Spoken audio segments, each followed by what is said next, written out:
মামি প্রথমে একটু বাধা দিলেও আমি মামির কোনো বাধা শুনলাম না। মামি কোনো উপায় না দেখে বাধ্য হয়ে রাজি হয়ে গেল ও চোখ বন্ধ করে দিল। হ্যালো বন্ধুরা, প্রতিদিনের মতো আজকেও আরও একটি নতুন ভিডিও নিয়ে চলে এলাম। আজকের গল্পটি পুরো দেখলে নিজেকে সামলে রাখতে পারবে না, তাই গল্পটি পুরো দেখার অনুরোধ রইল।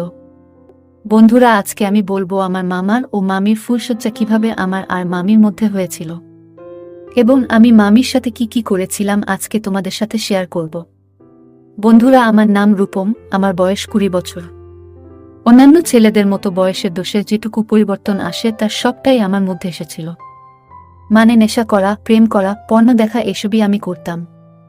সদ্য পাকামো শুরু হয়েছে। বাসের শেষের সিটে তখন আমাদের গভীর আড্ডা বসত, চলত গভীর আলোচনা। কি আলোচনা আশা করছি বুঝতেই পারছেন, তাও বলেই দিই, সদ্য সেক্স নিয়ে নতুন নতুন তথ্য জানা শুরু করেছি, এরকম একটা সময় চলছে তখন। তবে সময় আর সঠিক সুযোগের কারণে কিছু করার অনেক ইচ্ছা থাকলেও সেটা এখনো হয়ে ওঠেনি। তবে আমি কিন্তু দেখতে খারাপ না, আমার চেহারা খুব হ্যান্ডসাম না হলেও মেয়েদের কাছে যথেষ্ট আকর্ষণীয়। সেটা তাদের আচরণ দেখেই বুঝতে পারি, তবে যাকে একবারে পছন্দ হবে সেই রকম কাউকে পাইনি এখনো। যাই হোক, আমার একমাত্র মামার বিয়েতে আমাদের ফ্যামিলি শুদ্ধ সবাই গেলাম। আমার মামা ব্যাংকের ম্যানেজার। আমার মামার বয়স প্রায় 35 বছর, দেখতে মোটেও ভালো না, তার উপর প্রচুর মদ খেত। মামার চেহারার কারণে ভালো মেয়ে পাওয়া যাচ্ছিল না, তাই বিয়ে করতে করতে এত বয়স হয়ে গেল। সবশেষে এক মধ্যবিত্ত পরিবারের মেয়েকে পছন্দ হয় সবার। মেয়েটি দেখতে অসাধারণ সুন্দরী, তবে ফ্যামিলির অবস্থা ভালো না, তাই তারা মামার মতো বড়লোক জামাই পেয়ে মেয়েকে বিয়ে দিয়ে দেয়। যাই হোক, বরযাত্রী গিয়ে প্রথম মামিকে দেখলাম আমি, দেখে আমার শরীর কেঁপে উঠল। শালা, এ কি মাল বিয়ে করেছে মামা! মামি ছিল আমার দেখা এখনো পর্যন্ত সব থেকে সুন্দরী মেয়ে। বয়সে মামার থেকে অনেকটাই ছোট, খুব বেশি হলে 25 বছর হবে। গায়ের রং ফর্সা, দুধে আলতা, নাক, চোখ, মুখ অসাধারণ এবং স্লিম ফিগার। আমি ভাবলাম এই রকম সুন্দরী মেয়েকে মামার মতো একটা লোক খাবে। আমি তো এতদিন এরকম একটা মেয়ে খুঁজছিলাম। না না, এই মেয়েকে মামার আগে আমাকেই খেতে হবে, আর এমনভাবে খেতে হবে যাতে এ আমাকে ছাড়া আর কাউকে না দেয়। আমি মনে মনে প্ল্যান করতে শুরু করলাম কিভাবে কি করা যায়। পরের দিন মামি মামা বাড়িতে আসার পর আমি মামির সাথে একটু বেশি কথা বলা শুরু করলাম। মামিও বেশ হাসি খুশি, আমার সাথে খুব তাড়াতাড়ি ভালো ভাব হয়ে গেল। মামি মাঝে মাঝেই আমায় ডাকতে লাগলো।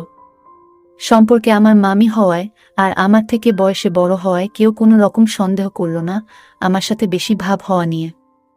বরং মামা আমায় নিজে বলল যে তোর মামির কি লাগে না লাগে তার দেখার ভার তোকে দিলাম।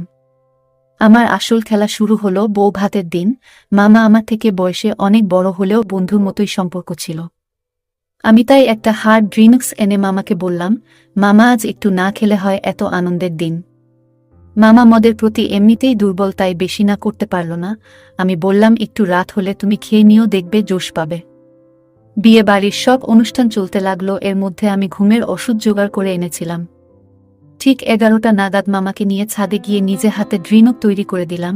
বেশ কয়েক পেগ খাওয়ার পর মামার নেশা চড়ে গেল। আমি বুঝলাম কাজ হয়েছে। এদিকে বিয়ে বাড়ি প্রায় ফাঁকা হয়ে এসেছে, সবাই মামাকে ফুলশয্যার ঘরে যাওয়ার জন্য ডাকাডাকি করছে। আমি মামাকে সাথে নিয়ে শোবার ঘরের কাছে আসলাম। মহিলারা সবাই উপস্থিত থেকে মামাকে তার ঘরে ঢুকিয়ে দিল।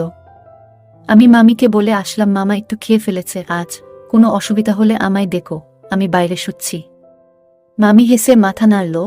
আমি আগেই মামার ঘরের দরজার ছিটকিনি একটু লুজ করে দিয়েছিলাম, যাতে বাইরে থেকে টান দিয়ে ধরলে খুলে যায়।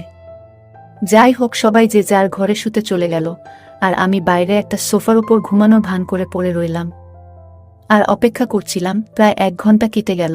চুপি চুপি মামার ঘরের দরজায় কান পেতে শোনার চেষ্টা করলাম কোনো আওয়াজ পাওয়া যায় কিনা, কিন্তু কিছুই শুনতে পারলাম না।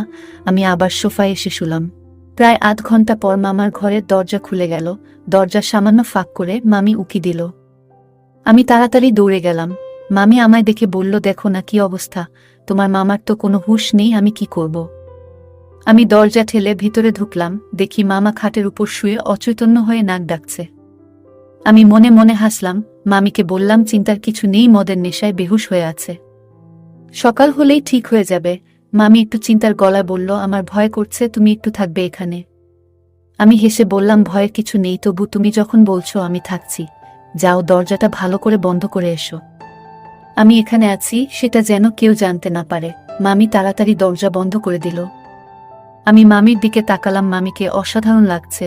বউ ভাতের সব সাজ খুলে মামি ফুলসজ্জার আলাদা লাল শাড়ি পরেছে। আমি মামিকে বললাম, তোমার মন খুব খারাপ হয়ে গেছে না? মামি আমার দিকে তাকিয়ে বলল, কেন গো? এই যে আজ রাতটা বৃথা গেল। মামি একটু হেসে বলল, একটা সত্যি কথা বলবো, তোমায় খারাপ ভেবো না। আমাদের অবস্থা খারাপ, তাই তোমার মামার মতো এমন একটা লোকের সাথে আমায় বিয়ে করতে হয়েছে। তাই তোমার মামাকে নিয়ে আমার কোনো আগ্রহ নেই। আমি মামির কাছে এগিয়ে গিয়ে বললাম, সত্যি তোমার কপাল খারাপ। তোমার সাথে কিছু করার কোনো যোগ্যতা মামার নেই।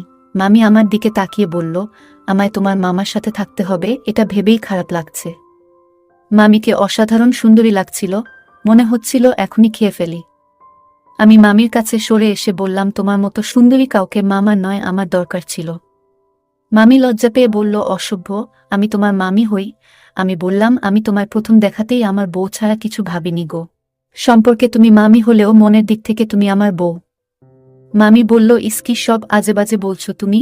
না গো, আমি সত্যি বলছি, তোমার মতো সুন্দরী মেয়ে আমি আজ পর্যন্ত দেখিনি। আমি মামির আরও কাছে সরে আসলাম। এবার মামি সরে গেল না, আমার গা ঘেঁষে দাঁড়িয়ে রইল।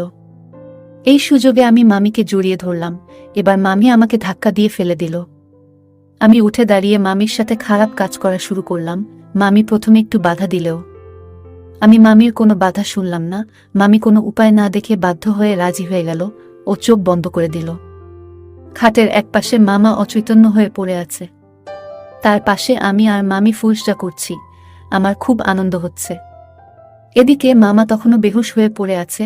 আমি জানি ও সকালের আগে উঠবে না। এভাবেই আমার মামার সোহাগ রাত শেষ পর্যন্ত আমার আর মামির সোহাগ রাতে পরিণত হয়। এরপর আরও 2 দিন কেটে গেল। মামা আজকে একটা অনুষ্ঠান বাড়িতে গেছে। মামি রান্না করে বাসনগুলো ধুতে বাড়ির কল তলায় গেছে, কিন্তু হঠাৎ স্লিপ খেয়ে পড়ে গেল। আমি গিয়ে আবার তুলে আনলাম। মামি বলল, কোমরে আর হাঁটুতে খুব ব্যথা। আমি বললাম, ওষুধ আনবো কি? মামি বলল, ওখানে মলম আছে, ওটা এনে দে। আমি এনে দিলাম। হাঁটুতে নিজেই লাগলো। এবার কোমরে লাগানোর চেষ্টা করতে লাগলো, কিন্তু কিছুতেই পারছে না। আমি মলম লাগিয়ে দিলাম। এরপর মামি বলল, উঠে বসবো, একটু ধরে দে। আমি ধরে দিলাম। রান্না করা ছিল, আমি সব বেড়ে দিয়ে খাওয়া দাওয়া করলাম। আমি বাসন ও ধুয়ে দিলাম। তারপর আমরা ঘরে গিয়ে মজা করতে শুরু করলাম। এভাবেই চলতে থাকলো আমার আর মামির সম্পর্ক। যাই হোক, আজকের ভিডিওটি এই পর্যন্ত। যদি আমাদের ভিডিওগুলি ভালো লাগে তাহলে লাইক, কমেন্ট এবং শেয়ার করুন। আর সবার আগে ভিডিও পেতে আমাদের চ্যানেলটাকে সাবস্ক্রাইব করুন এবং পাশে আসা বেল আইকনটি অল করে দিন। সবাইকে ধন্যবাদ। বন্ধুরা, তোমরা কোনো ধরনের ভিডিও দেখতে চাও আমাদের কমেন্টে জানিয়ে দাও। তোমাদের পছন্দ মতো ভিডিও নিয়ে আসব। সবাইকে ধন্যবাদ।